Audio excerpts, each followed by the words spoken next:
Welcome back to the GSL. I'm Tasteless. He's Artosis. Yo. Me Artosis. And we are going to go into the next half of the second half of today's games. Wow, that was actually quite an interesting way I decided to describe that setup. So we just saw Max make it through, we saw OGS Hyperdub make it through. Max got defeated pretty badly. It's been a long day, Taste. It's been a long day. This is going to be how many games I don't actually know how many games we casted today. Where are we? I don't know what I'm saying anymore. Let me start talking, Tasteless. We're going to see OGS MC. He's a great player. Yeah. He was Iron in the StarCraft 1 Pro Team NBC game, Heroes. Yeah. And he was just popping up when he switched over to StarCraft 2. He was just doing really well, qualifying for leagues and stuff like that, just coming very close. And here he is in StarCraft 2, one of the best Protosses in the world. That's at least what all the top players are saying. The thing is, he hasn't delivered.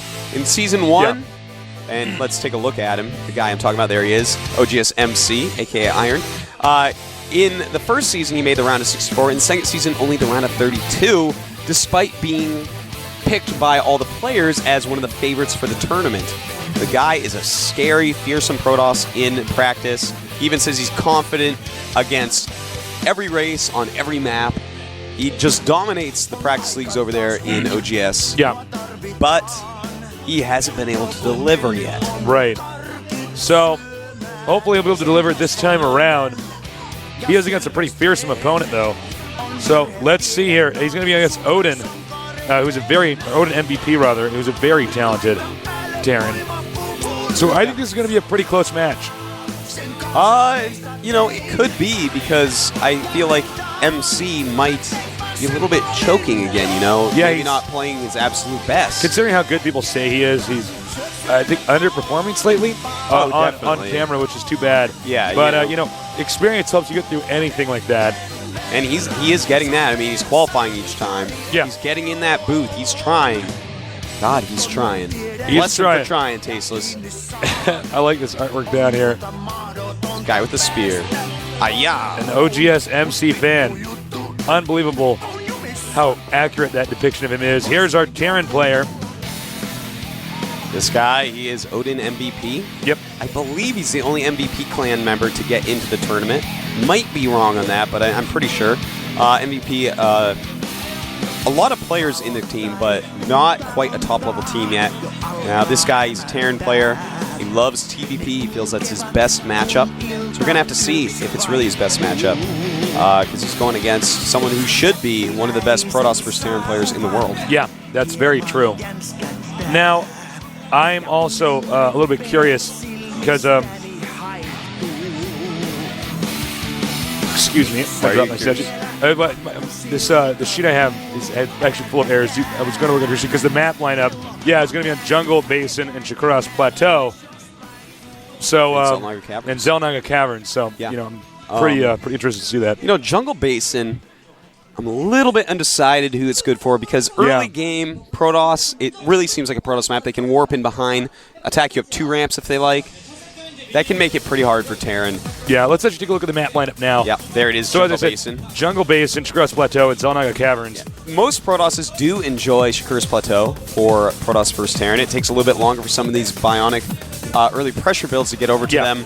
Gives them a little bit more of some leeway, And then Zelnaga Caverns, that map can be hard PvT, I'm not going to lie. It's a very wide open natural.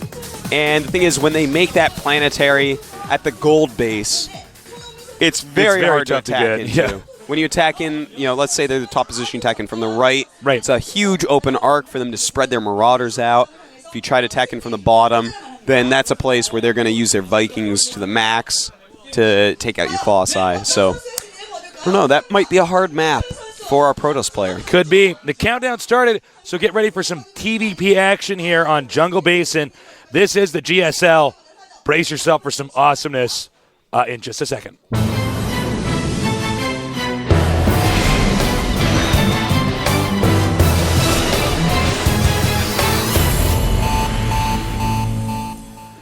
Over here at the bottom right on our one-on-one map, a very talented player having a hard time performing under pressure. Hopefully he'll do good this GSL. Over here at the top left. I believe he's the only one from his clan, as you said, to make it through into this phase of the tournament. But a very good Terran at that. And I'm looking forward to seeing how he does. Odin MVP. I'm looking forward to seeing how he does as well. I'm just looking forward to seeing how he's doing. I'm actually always looking forward to see how everyone's doing. That's right. Not just Odin. Not playing favorites with him. He ain't no Clyde. I can't believe that series, by the way. If you guys are just now joining us, please, I encourage you, I implore you to tune in to those older games, the Clyde against Lenot games. They were absolutely off the hook. Best StarCraft 2 series I've casted yet. Yep. No question about that. All right, well, do have a single barracks going up. Probably see a gas shortly, but there is the possibility of going just one barracks expand. Nope, chooses to make that refinery. Now, there's a lot of builds that Terran can actually do against Protoss early game. And the thing is, Protoss, sometimes it can be a little bit risky to diversify their play, because if you run into Cloaked Banshee and you didn't go robotics, your probes die so fast that you're probably going to lose. Right. So that kind of stifles Protoss build order creativity in this matchup.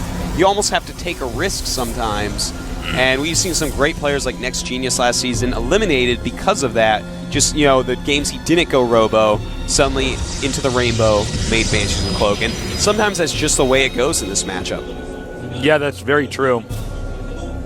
Note, Terran scouting pretty late here. And we do have double barracks here. I didn't actually expect this at all.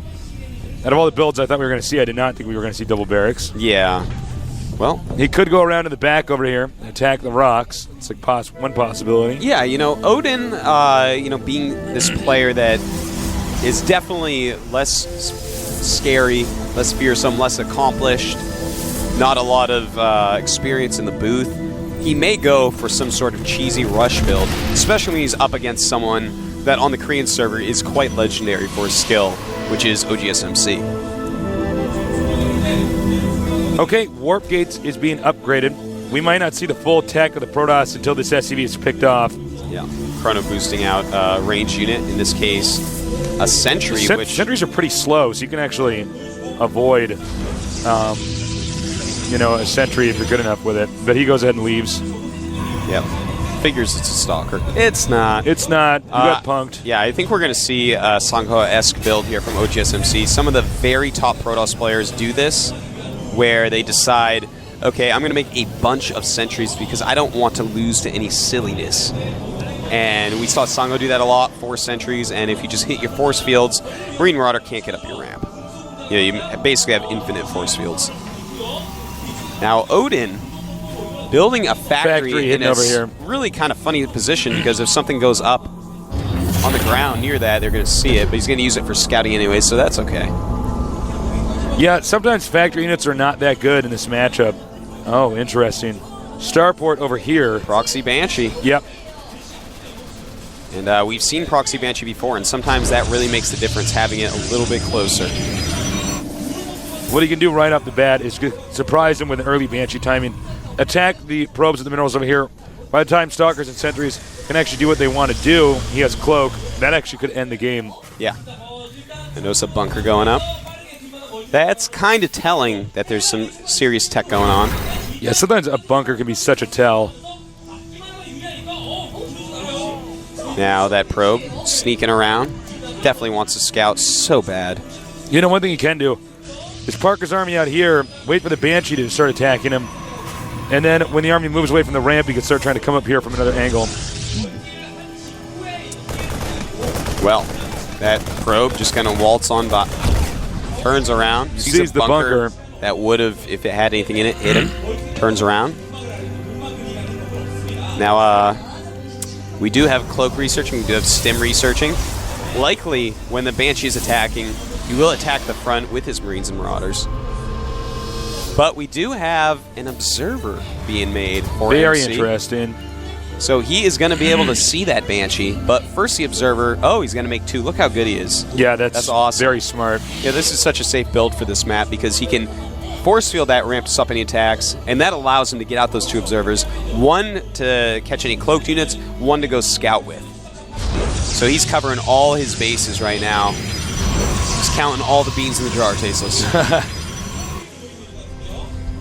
Okay, the Banshee's out. Choosing to meet up with the main army. It's quite interesting. He may be using the Banshees to try to snipe any sentries to stop force fields. It's definitely a possibility.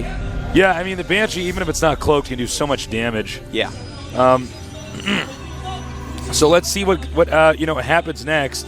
He's going to get another Banshee. By the time that second Banshee pops out, Cloak will have finished. Actually, Cloak already just finished. He is going to go for the probes. And there are stalkers back there and the observers around as well. He's not going to be happy with this. And at the ramp, we do have Marines and Marauders. MC not flinching, not wasting a single force field. Second Banshee's out. He doesn't seem to be fully aware of the fact that... hold that thought. Here we go. Oh! That was quick. That was close. And Odin right now Ouch. is like worlds behind. I know. This is not a good place to be in. He's only just started this expansion, adding an additional barracks. Meanwhile, we have 4 gates up here for the Protoss. And it does look like the Terran might back up.